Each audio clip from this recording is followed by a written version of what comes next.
Thank you for being here. Today, we would have a very special webinar, as always, with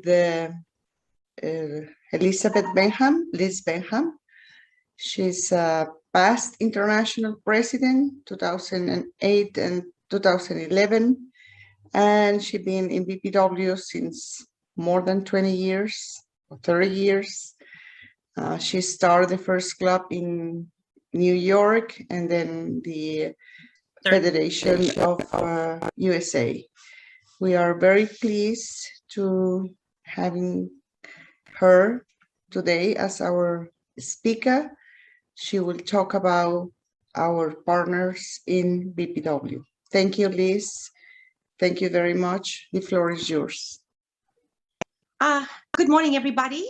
Thank you, Anne, and thank you, Dr. Yasmin Darwich, past international president, for having these wonderful webinars and hosting them.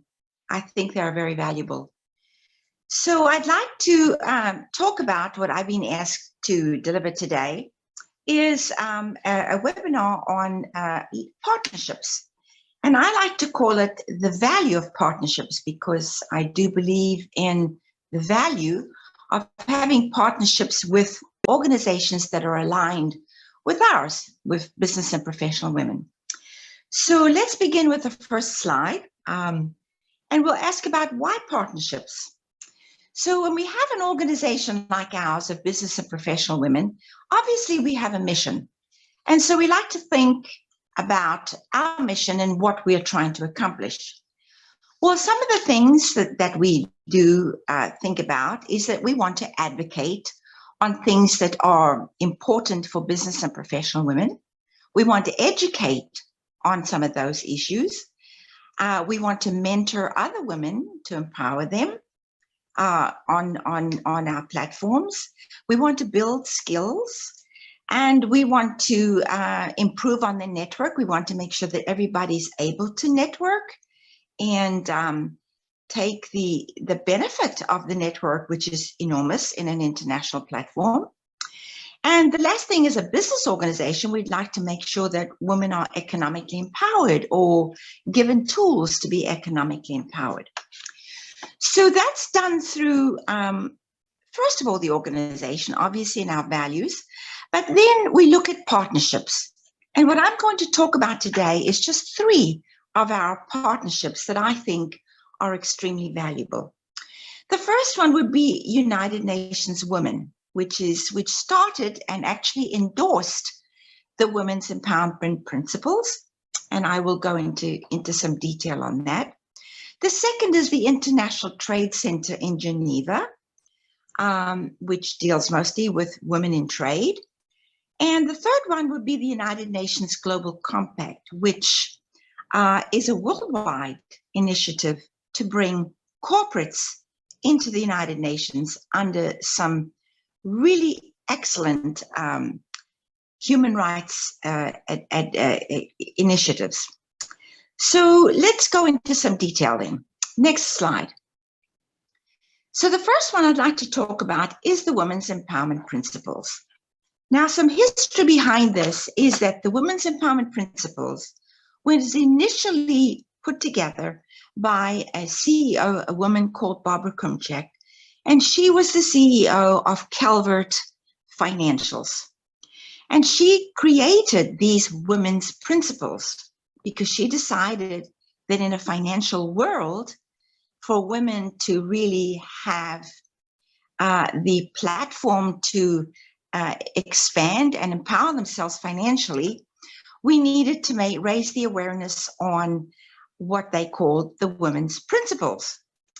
And so she designed 7 women's empowerment principles, which happened, I guess, first of all, she created them in 2009.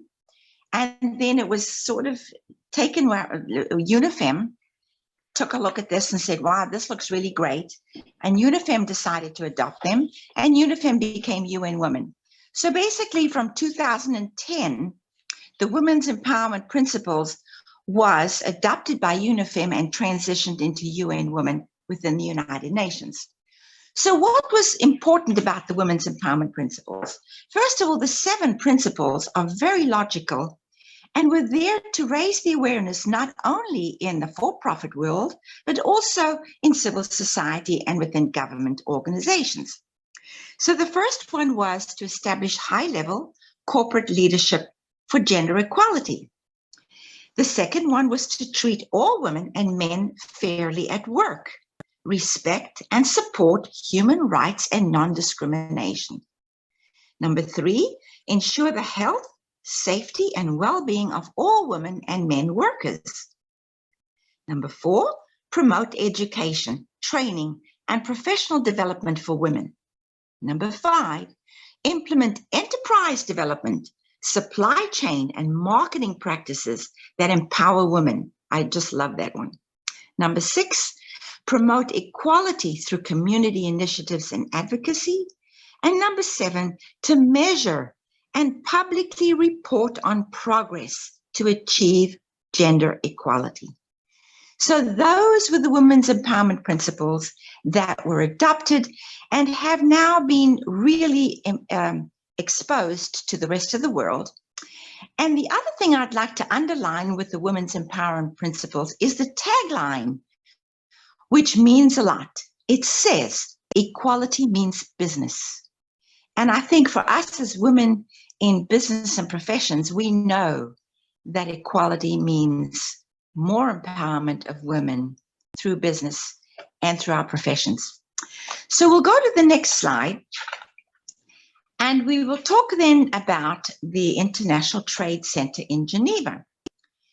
So in 2000, the history behind this MOU that was signed with ITC was in 2010, the Global Summit of Women was held in Beijing, China. And it was an enormous event, considering it was held in Beijing, China. And there I met Patricia Francis, who then was the executive director of the International Trade Center in Geneva. So what is the International Trade Center? Well, it is a UN body and an agency connected to the World Trade Organization. And that is detailed in the slide underneath that you can look at.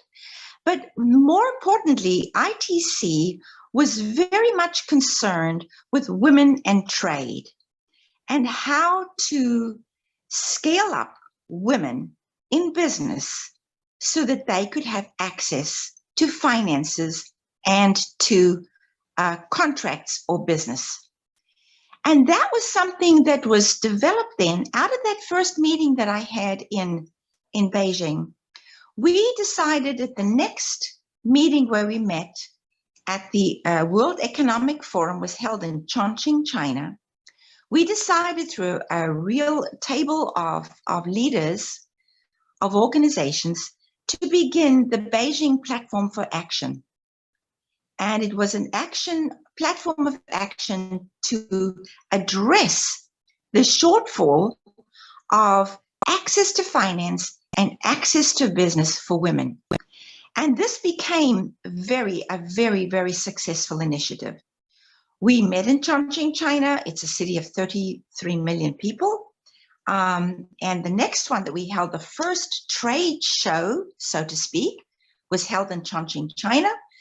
And we brought all of the multinational corporations there, divided it up into subsectors like construction, hospitality, and so on, and brought women-owned businesses who at that time then were scaled up and ready to do business internationally, brought them together at a table across from a multinational corporation and said, okay, if you're interested in their product, you can do business.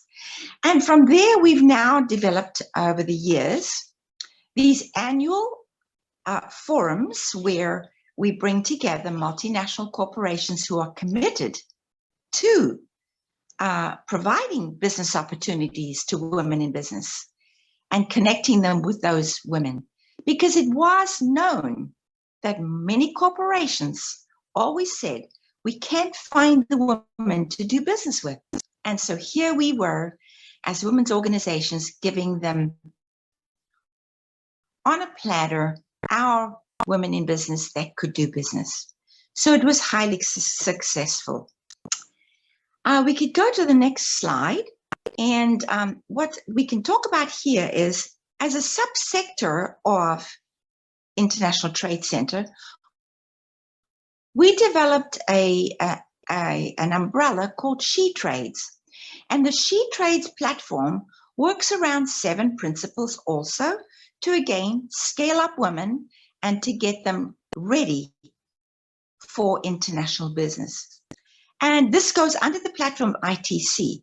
And what we did here is we registered all of the women-owned businesses through all of the organizations who were ready and who needed some scaling up opportunities. So there are workshops, there is a tremendous amount of networking there, and there's opportunities for them to scale up their businesses and then be ready to go to a trade show or a forum where they can meet up with multinational corporations. So the She Trades has become very, very successful. And the goal that was set with She Trades was that we would have 1 million women connected to the global supply chain by 2020. Well, we have achieved that. It's been achieved. And I think it can speak to the success of this program. So there again, we have a platform for women to go to empower themselves, but also to be connected with these multinational corporations. And one more thing about multinational corporations, it's not new that they know they need to do business with women. Most corporations and governments have policies where they want 5% of their procurement to go to women-owned businesses. And clearly they did not have access to those women-owned businesses. And so we've provided that. So I think some of the stars in this endeavor and this initiative are companies like UPS, which is global. Everybody knows about UPS. Why does UPS want to connect with global women?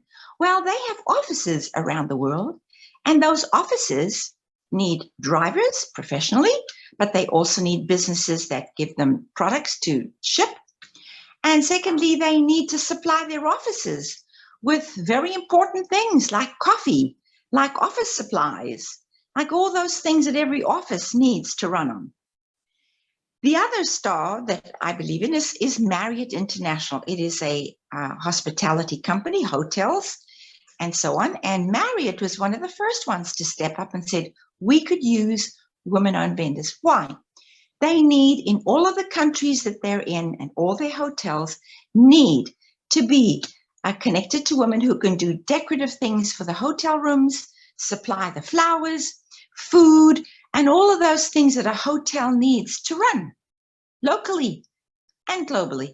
So locally, when you're in any country of the world and there's a Marriott, you have an opportunity to supply them with whatever your company may be qualified or certified and wanting to do. So the next slide just talks again about why we thought about She Trades. And I love this quote by Ban Ki-moon, who was the Secretary General, who said and endorsed the She Trades umbrella and said that we won't win the match with half the team on the bench. Empowering women economically is critical to achieve gender equality and the global goals. So that was a great endorsement from Ban Ki-moon, and that leads me then into my next slide, where we're going to talk about the United Nations Global Compact. So the first thing I'd like to tell you about is that the United Nations Global Compact was begun under the Secretary General at the time, Kofi Annan. Kofi Annan was the Secretary General for a long time, and he had the vision of bringing business into the United Nations so that they could achieve some of their sustainable development goals or their corporate sustainable goals, or achieve some of the things that corporations would like to do around the world because they are global. The multinational corporations are all global. and how they could achieve that through some human rights initiatives. So Kofi Annan began this vision, and at first they were very skeptical about it because people thought that bringing money and corporations into the United Nations would add to corruption. And of course, we in human rights platforms and organizations really frown when it comes to money coming in to gain access or to empower or just to do the things that money usually does, which in our United Nations world doesn't always fly well. So he continued though. And so in 2000, he actually launched the United Nations Global Compact. And it was immediately taken up with about 13,000 corporations worldwide, multinational, in about 160 countries. And it was built on 10 principles, but there were 4 main pillars to those 10 principles. And the 4 main pillars were human rights, labor, the environment, and anti-corruption. And then it expanded those 4 pillars into the 10 principles of what was expected to be a member of the United Nations Global Compact. So we'll go to the next slide where we'll expand that. So on the right, you'll see the 4 main pillars, which are highlighted on the left with the bold headings. So under human rights, you can read what was there in terms of what is important for human rights. And under labor, labor around the world, we all know that labor can be abused, workers are abused, very much in the limelight of doing those things for profit. Again, it was for profit.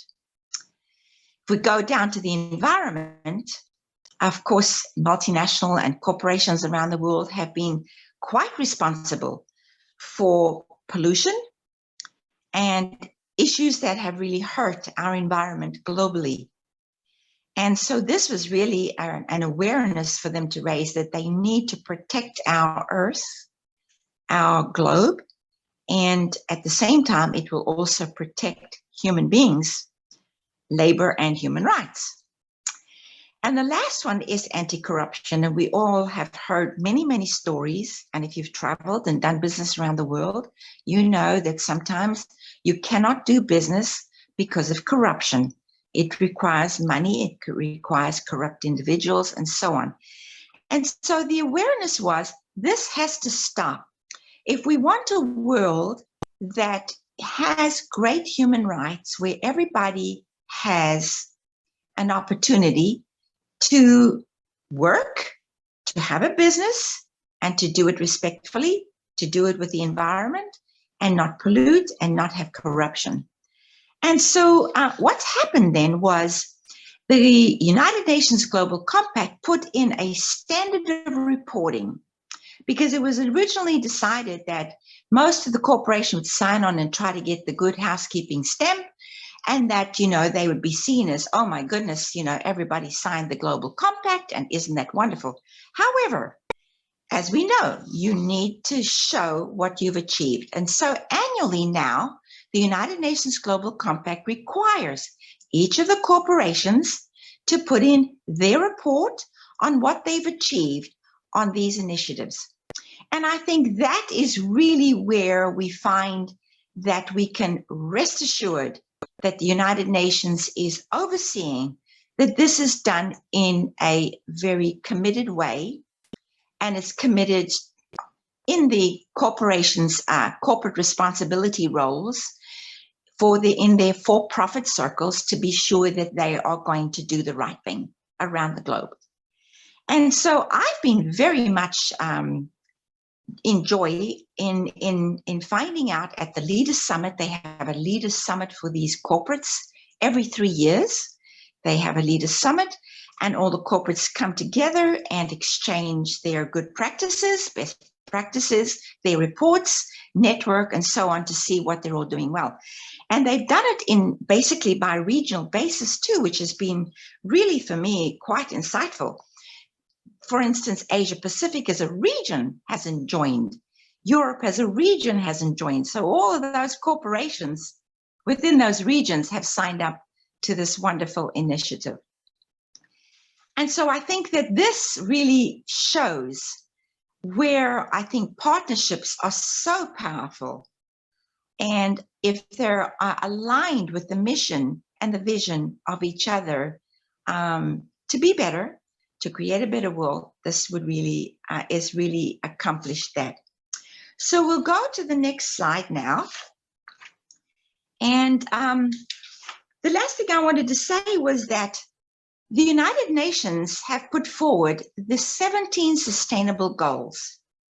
So in 1995, it was actually, I'm sorry, it was in 2015. I get my years mixed up these days.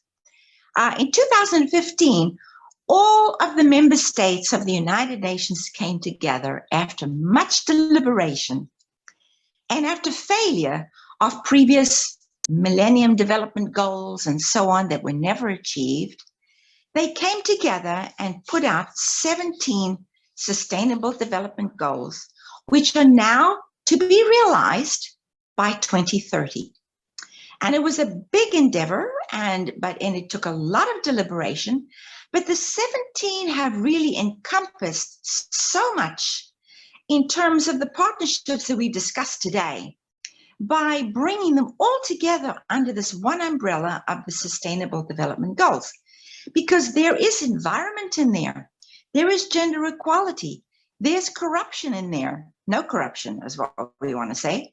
And so we can make sure that there's a fair world for everybody, and it could be done in a way that is sustainable. And so the Sustainable Development Goals have now been going, obviously, for 5 years. It'll be six actually, now, and it's ongoing. And the United Nations continues to have their summits or their commissions to discuss the progress on these Sustainable Development Goals. And again, I think there's many multinational corporations that have joined this and actually adopted the Sustainable Development Goals also within their mission as to what they can do in their corporate responsibility goals around the world. So this is really a complete 360, I think, and I believe. And it shows that we can come together and really work on improving everything for most everybody, whether it's a working person, businesswoman, professional woman, and of course we're a women's organization, and so that's our mission, is that we want to empower women. But we also know that we have a responsibility around the world to engage and also to be a part and a partner in making this a better world in all of these initiatives that we have joined with. So in closing, I would just like to say that these partnerships were established because they totally aligned with the vision of our organization, which is Business and Professional Women. And we can tick off the checklist of all the things that we feel and work at to advocate for, to empower women in all of these levels and issues, whether it's environment, whether it's labor, whether it's business and corruption, and all of these things that we experience around the globe as well. So it's a platform and an avenue that we can all engage in that can make a difference. And so the Sustainable Development Goals can be adopted by any person in our organization. If you feel passionate about any one or two or three of the 17 sustainable goals, you can take that up and work on it and advocate on it, raise the awareness, meet with your government agencies, meet with corporates around the world, and try to really bond together and work on a solution to achieve them. So if you're in a local country around the globe, United Nations Global Compact has offices all around the world. So you can dial into any one of those offices, meet with them. You have a calling card. Our organization is a signatory signed by myself with Ban Ki-moon in 2010 that we are an organization of business and professional women who endorse the United Nations Global Compact, and that we also are working on the Sustainable Development Goals. We work on the Women's Empowerment Principles, all under the umbrella of UN Women and the United Nations Global Compact. So your calling card would be, as a local organization, as an individual in a business, to call on UN Global Compact offices, network, form the partnerships, raise the awareness, do the advocacy, do business.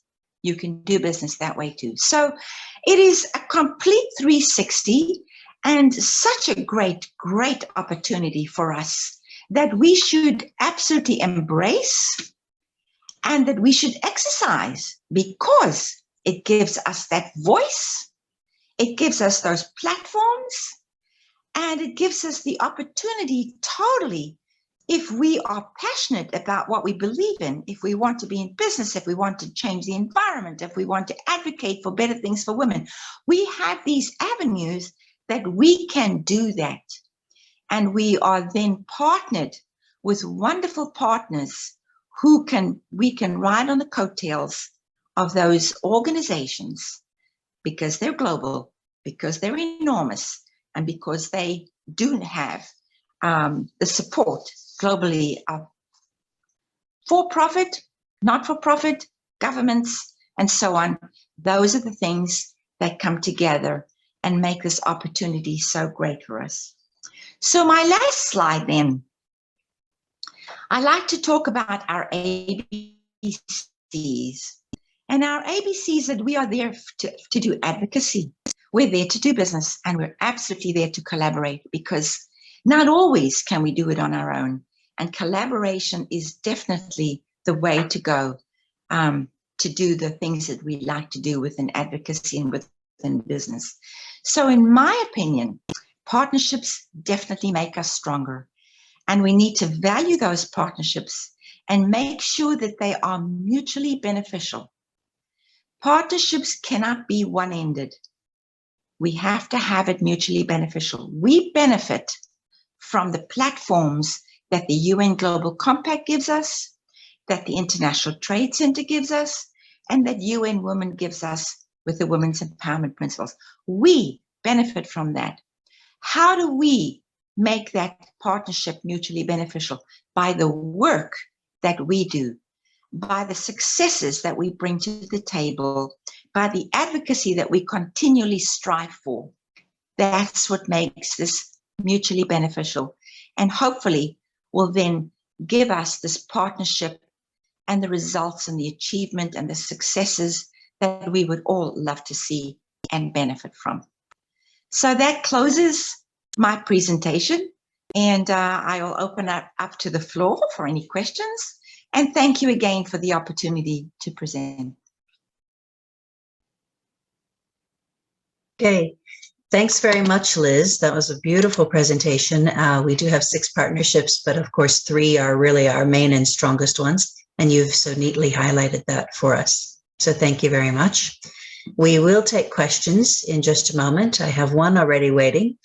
If you would like to make a comment or ask a question, then look for the reactions icon, probably at the bottom of your screen.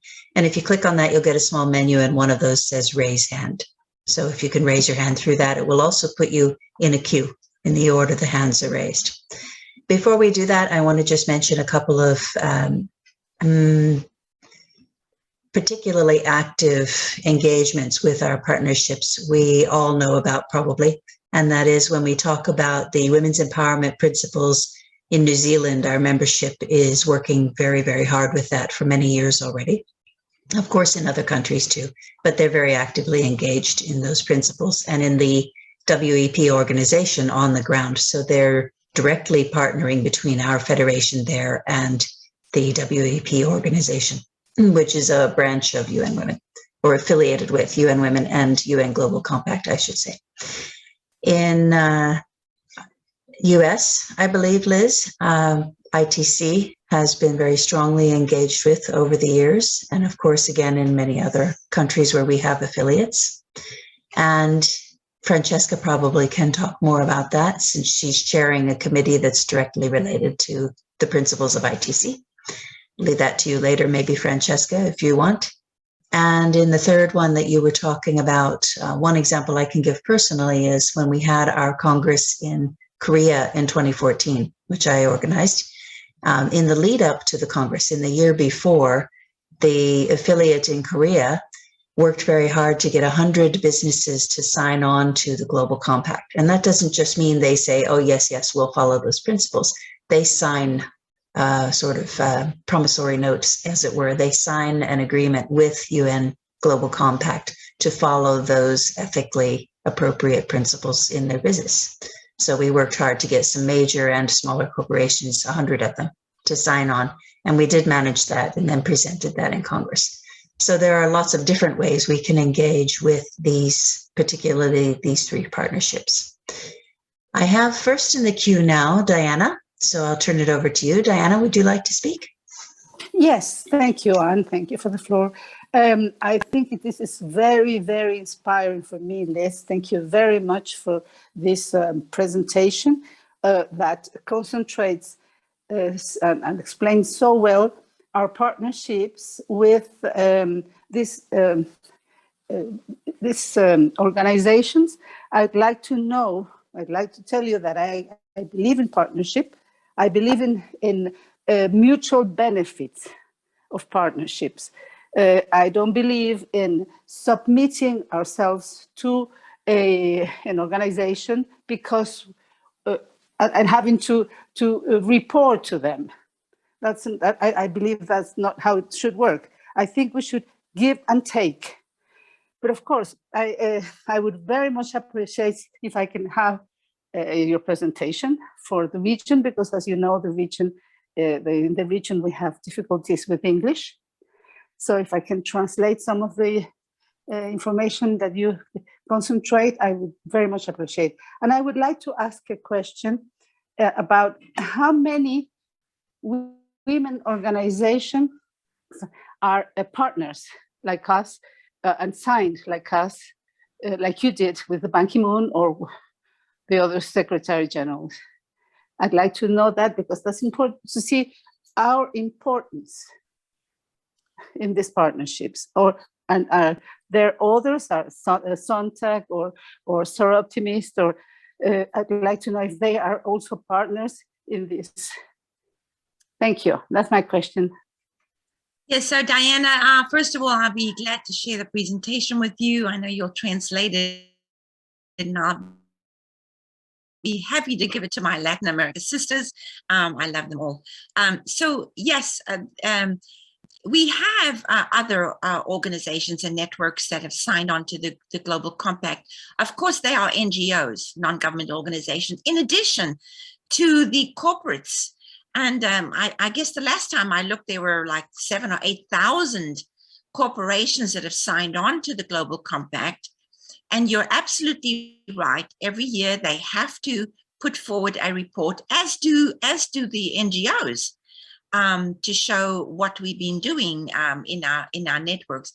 And it's only just to keep accountability because, and I need to point this out, the Global Compact was very careful that they didn't want corruption to come into this. And so they wanted to avoid it where corporations would just sign on and sort of get the good housekeeping stamp from Global Compact and then say they're a member, but yet do nothing to achieve the principles, the 10 principles that the Global Compact wanted. So that's why they implemented this reporting every year that is monitored by the Global Compact. And I have to say that the first year or two, I think we'd gotten to like 9,000 corporates that signed up. And after the reviews and after people not reporting having done anything, it dropped down to 7,000. So the Global Compact was very clear that they were going to have accountability in this. If you're going to go under the banner of the United Nations Global Compact that has the 4 pillars of human rights, labor, anti-corruption, and the environment, these multinational corporations better be sure that they are doing something and not do this in vain. So from that perspective, they have actually fulfilled that. As far as us as NGOs and other women's organizations, of course, there are many. Seroptimists are international, so is Zonta is international, so is my brain is not going to function so well, but they all signed as well. And there are some local networks that in countries that have signed up that are NGOs. And you can actually go onto the Global Compact webpage and find out who those NGOs and signatories are. And again, we also have to often put our reports in as well to the Global Compact. I hope that answers your question. Okay, who else would like to jump in with a question or a comment? Yasmin? Thank you very much. Thank you, Liz. It's really important, your presentation, in the way that the members can see the benefit of belong to BPW International. I would like to recommend the members to look at the Facebook and Twitter pages of Global Compact and be an ITC and SheTrades, and so you can be updated because they have a lot of webinars, training sessions, especially SheTrades. They have all kind of training in several languages, how to export, how to make a business. And they have every year, I don't know, I think now they stopped to do that, like an expo. Yes. Yeah, in 2000, I think 14 or 13, it was here in Mexico, the expo, and one of our members got a contract of, she produced coffee, and she got a contract to sell her coffee in Walmart and Costco, I think both. So it's the way that the companies engage with the NGOs and the women who produce different kind of products. Of course, for example, coffee is one of the most important target that they wanted. But you can, please, you can review the page of SheTrades, which is very interesting for you and your members. And the Global Compact, as Liz says, they had every year a Leaders Summit before the General Assembly in September, which I don't know, I think the past 2 years they just cancel.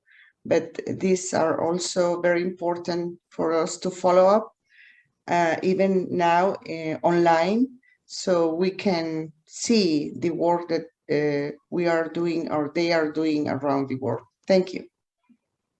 Okay, thanks so much, Yasmin. All right, who else would like to jump in and comment on our partnerships? If you're not ready to jump in, I might call on you. Francesca's had a hand raised. Francesca? Hi. I would just like to thank you, Liz, because a lot of this got started with you signing on to all of these partnerships. And I don't know if you're ever given credit for this. You know, people tend to forget who really started all of this, and it was really under your administration. So I would just like to thank you for paving the road. And as usual, you are a great trailblazer. And your presentation today was terrific. So thank you very much. Thank you, Francesca. Yes, indeed. Thank you, Liz. Okay. Let's see. Maybe we can hear from Anu. Marilyn. Okay. And then maybe Anu about what's going on along these lines in Europe. And then maybe Diana again about what's going on in Latin American region. We have 2 regional coordinators with us today. Marilyn? Hi. So I'm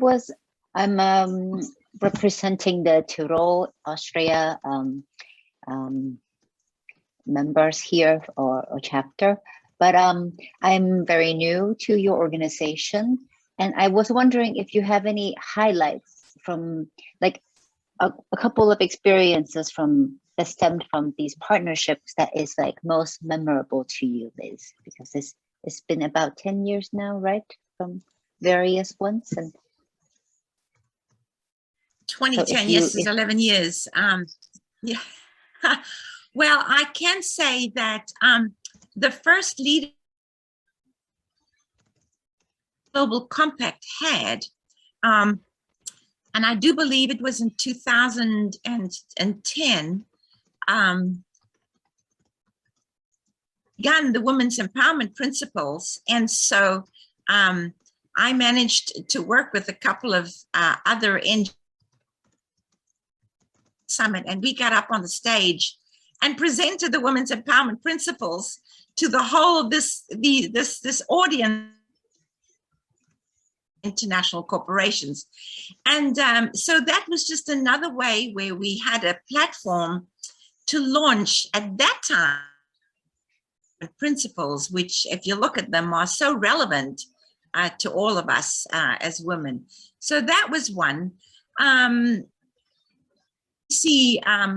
Was that where we actually began this thing with our partnership began in China. We had the World Economic Forum was held there, and I was there as representing our organization as the president. And we were all talking about women's access to business, access to finance, access to and all of those things. And so we got together at that forum, and we formed the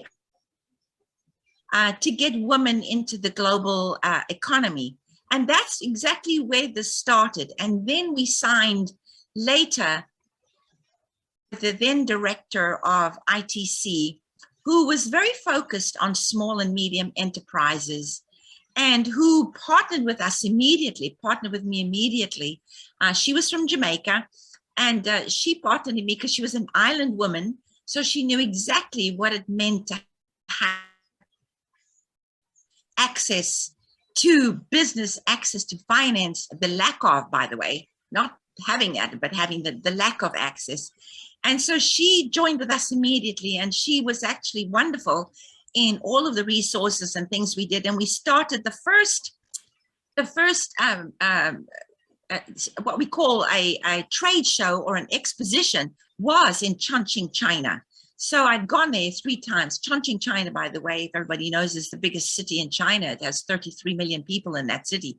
So it was amazing. And we brought together all the women in business. I handled the segment under women in construction because there's so many women that are involved in construction. And from there, it just built and built and built to the successful, where we are today.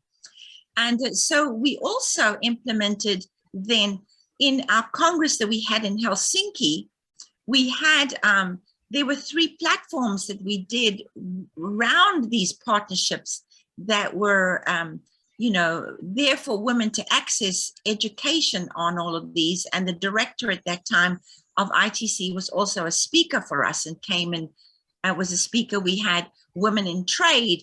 We had women everywhere. We just encompassed all of these segments of our partnerships into that Congress and really made it quite successful in terms of having our members get access to all of the seminars and to the forums that we had that could expose them and raise the awareness about access to all of these partnerships. So I think it was really successful.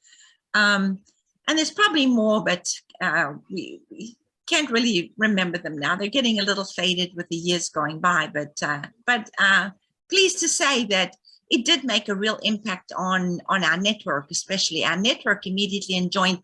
And I have to say that Canada, I think, is one of the flagship affiliates who really took on the women's empowerment principles in a very big way, have accomplished so much. They actually have their government really joined with them, with BPW Canada, to work with them on raising the awareness and accomplishing the women's empowerment principles for all of their corporations in that country.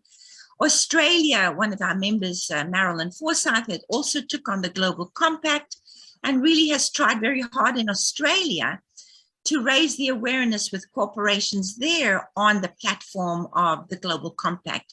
So it's been in different parts of the world. Turkey was big. We had a huge ITC expo in Turkey. It was wonderful. We brought together all of the multinational corporations there. Many contracts were signed with women-owned businesses.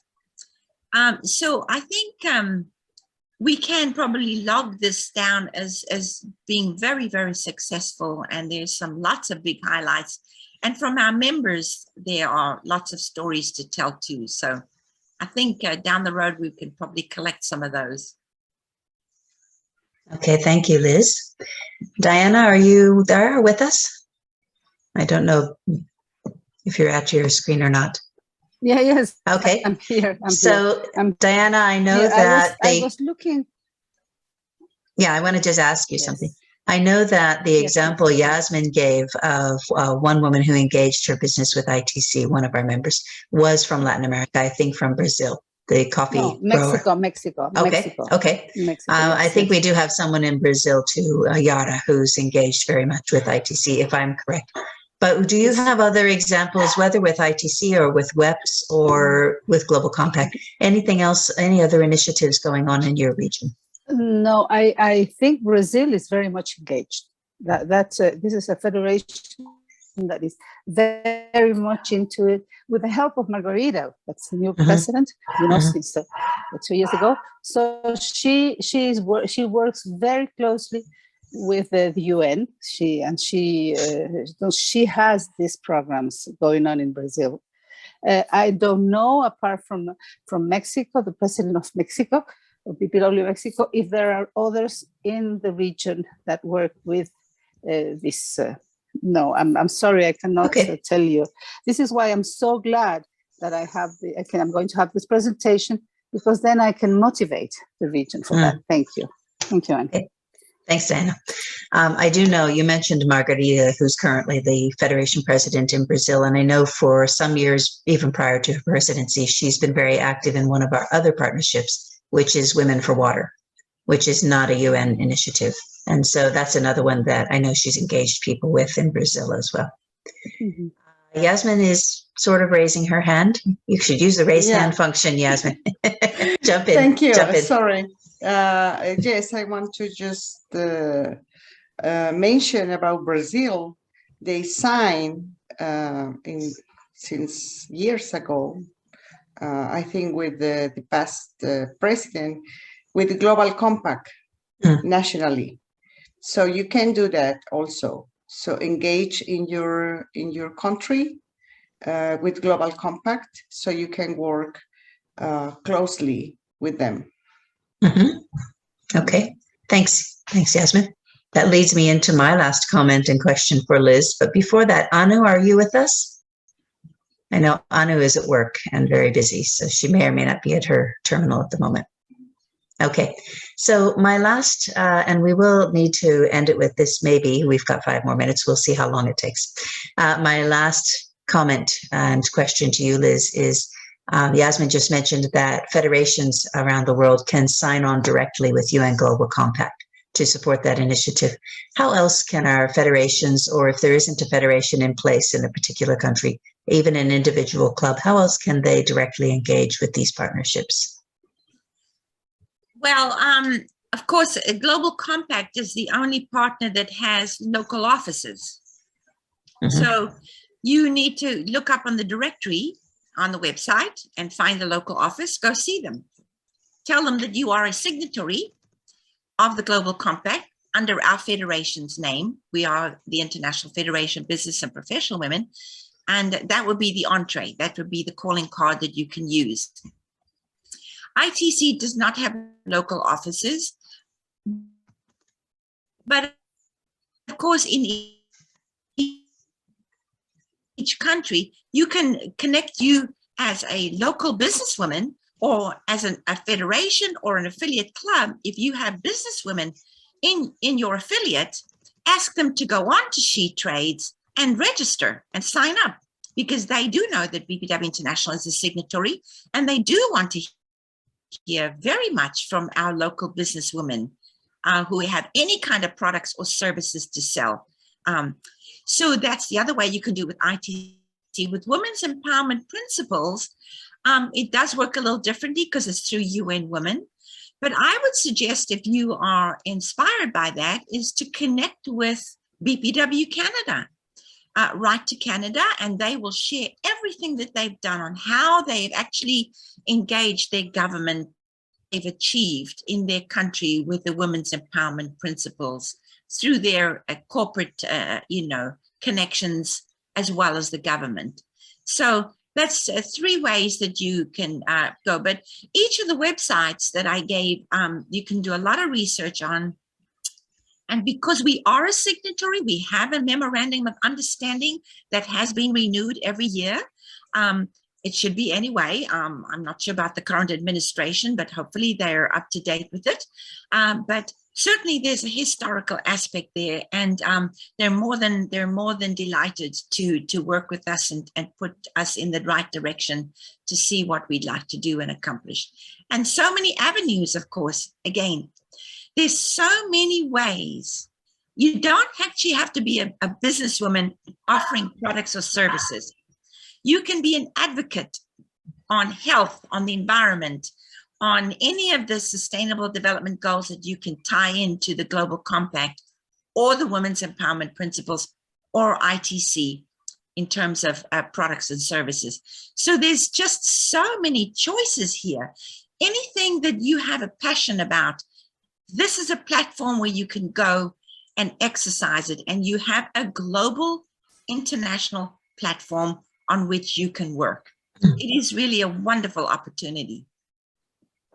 Okay, thanks, Liz. I just posted again the Women's Empowerment Principles website, and New Zealand would be another one to contact, because I know they regularly work with other women's organizations on the ground for the Women's Empowerment Principles. So it's a partnership within a partnership, as it were. Okay, I have 2 more. Diana, I'm going to defer to Catherine first, since you've had a couple of opportunities to speak.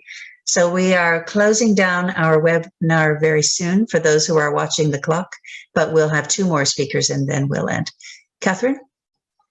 Yes, I'm a member of BPW Canada. I'm based in Canada, and we have engaged very much with the WEPs in Canada, as you mentioned, and I don't want to get into the details, but we've certainly done it at sort of a regional level in our local clubs, in the local communities where we're all living and working, and then nationally. And a couple of our members created something called the Canadian Coalition to Empower Women that works with BPW Canada. And when the government was looking around post-COVID to sort of find ways to help get the economy going again, and identified challenges, particularly for women and other groups who are especially badly affected by the COVID situation, this Canadian Coalition to Empower Women got a grant from the government it hasn't been signed yet, but it's just getting started. We have our first meeting in a couple of weeks IDEAS, so Ideas for Gender Equality and the Feminist Recovery Project. So we've got some money from the government to try to sort of help figure out how things could be, how we could help sort of promote women recovering from the economy, especially in sectors where they've been particularly hard hit. So just a mention of, we've got some government money coming, and it's just very early days to figure out how that's going to roll forward, but it's happening. So thank you one and all for attending. We're all happy, always happy to see you here. The recording, as I already posted in our chat, but we'll say here, will be available online. I usually say within 24 hours. There are some complications at the moment. So within the next couple of days, the recording of this session will be available on our YouTube channel. And I put the address here, and you'll also find that on our Facebook page. And so we hope to see you here again next month for our next webinar, which will be on digital leadership, something we all could use more of. Thanks again for your attendance. Great thanks to you, Liz, for your presentation and for your ongoing and just amazing dedication to this organization. Bye for now.